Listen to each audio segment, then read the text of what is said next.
উনি যেভাবে কালকে বন্যা পরিস্থিতি নিয়ে ঝাড়খণ্ডের মানে বর্ডার বন্ধ করে দেবো এই ধরনের কথা বলেছেন, সেটা ফেডারেল স্ট্রাকচারে হয় না। একজন ভালো মুখ্যমন্ত্রীর পদে বসে উনি এই ধরনের কথা, এই ধরনের কাজ উনি করতে পারেন না। কত মানুষের কত কিছু অসুবিধা হবে, এবং অনেকে অনেক কিছু ওইখানে রাস্তা দিয়ে আসে, সেখান দিয়ে ট্রাকের পর ট্রাক আসে, কি ঢুকতে না পারে তাহলে মানুষের আরো বিশৃঙ্খলা তৈরি হবে। এবং উনি চান যে বিশৃঙ্খলা মানুষের তৈরি হোক, তাহলে আরজি কর নিয়ে মানুষের রাস্তায় বেরোবে না, কেউ শাস্তি চাইবে না, কেউ বিচার চাইবে না। উনি যেখানে যেখানে যাচ্ছেন কিছুটা ক্ষোভের মুখও করছেন। আজ আমরা গতকাল দেখেছি, আজকেও দেখছি যে বিভিন্ন জায়গায় যাচ্ছে এবং এইভাবে যে বন্যা পরিস্থিতি নিয়ে প্রধানমন্ত্রীকে চিঠি দিয়েছেন এবং তিনি একদম অভিযোগ করেছেন যে এটা ম্যানমেড বন্যা এবং ডিভিসির উপরে দোষটা দিয়েছেন। সবসময় ওনার মনে হয় নিজে কি কাজ করলেন, বছরের পর বছর দেখে আসছি এই সময় জল বৃষ্টি হলে বন্যা হয় এবং প্রত্যেক বছর উনি একই কথা বলেন। তাহলে নিজে কেন ঠিক করে উঠতে পারেননি? ডিভিসি নয় কাজ করলো না, কিন্তু উনি নিজে কেন ঠিক করতে পারেননি? নিজের উন্নয়ন দিয়ে নিজের ডেভেলপমেন্ট কেন, বাঁধের উন্নয়ন মানের বাঁধ কেন তিনি ঠিক করতে পারেননি? কেন জল নিকাশি ব্যবস্থা, ড্রেনেজ ব্যবস্থাগুলো ঠিক করতে পারেননি? তো প্রবলেম তো না। ডিভিসি তো প্রত্যেকবারই জল ছাড়ে, তারা যেরকম নিয়ম মতো করে সেরকম নিয়ম মতোই করছে, বেশি কম কিচ্ছু হয়নি। তাহলে উনি নিজের বাংলাকে, রাজ্যকে ডেভেলপ করতে পারেননি, এই জন্য বারবারই উনি প্রধানমন্ত্রীর ঘাড়ে চাপিয়ে দেন।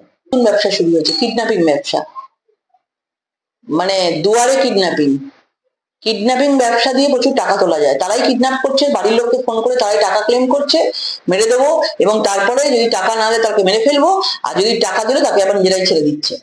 তো পুরোপুরি ভাবে এটা একটা ব্যবসা তৈরি হয়েছে। এদের মানে পুরো তৃণমূলের দলটা চোর ডাকাত সবকিছুতে ভরে গেছে। এখন নতুন ব্যবসা শুরু করেছে, রাস্তার মাঝখান থেকে কাউকে তার ব্যাকগ্রাউন্ড জেনে তাকে কিডন্যাপ করবো, যাদের পয়সা আছে এবং পয়সা ক্লেম করছে। তাকে দল থেকে বহিষ্কার করা হয়েছে, যেমনটি বললেন। বহিষ্কারের কি আছে? বহিষ্কার মানে কি? তার কাজকর্ম তো বন্ধ হবে না? এই কোনো শাস্তি দিয়েছে? তার কি জেল হবে? তার কি কড়া শাস্তি হবে? তৃণমূলটা একটা চোর ডাকাতের দল, সেই চোর ডাকাতের দল থেকে বহিষ্কার করে কি এমন বিশাল তাকে এই করা হলো, শাস্তি দেওয়া হলো? পুরো চারিদিকে ছেয়ে গেছে এরকম কাউন্সিলর, পুরো আমাদের সারা বাংলায় ছেয়ে গেছে। এটা এখন নতুন তৈরি হয়েছে, নতুন স্টাইলে পয়সা রোজগার করা, কিডন্যাপ করে। জুনিয়র ডাক্তাররা যেভাবে দাবি করছিল যে থ্রেড কালচার, আমরা দেখলাম যে কল্যাণী মেডিকেল কলেজে 40 জন ডাক্তার এবং পড়ুয়া বিজেপি তাদেরকে সাসপেন্ড করেছে, তাদেরকে 6 মাসের জন্য সাসপেন্ড করেছে। এই যে থ্রেড কালচার, যেটা একদম মুখ্য দাবি ছিল জুনিয়র ডাক্তার, থ্রেড কালচার প্রত্যেকটা জায়গায় ছড়িয়ে পড়েছে।